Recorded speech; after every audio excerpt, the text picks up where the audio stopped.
நமகா. இந்த 88வது பாடலோட சிறப்பு என்னென்ன? இதை பாடினா நமக்கு அம்பிகையின் பரிபூர்ண ஆசி கிடைக்கும், அருள் கிடைக்கும்.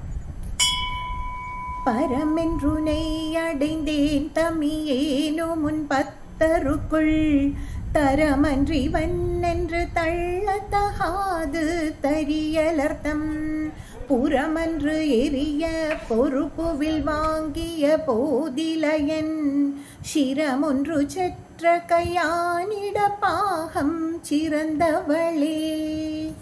இனி இதன் பொருளை நாம் பார்ப்போம். பரம் என்று உன்னை அடைந்தேன் தமியேனும்னு பட்டர் சொல்கிறார்.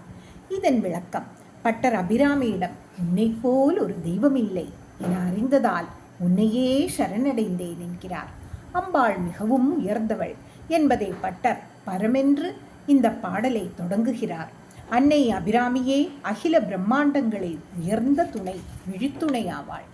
தமியேனும் என்று பட்டர் குறிப்பிடுவது, எனக்கு முன்னால் உன்னை அடைந்து உயர்ந்த உன் அடியார்களை பின்பற்றி தமியேனும் உன்னை அடைந்தேன் என்கிறார்.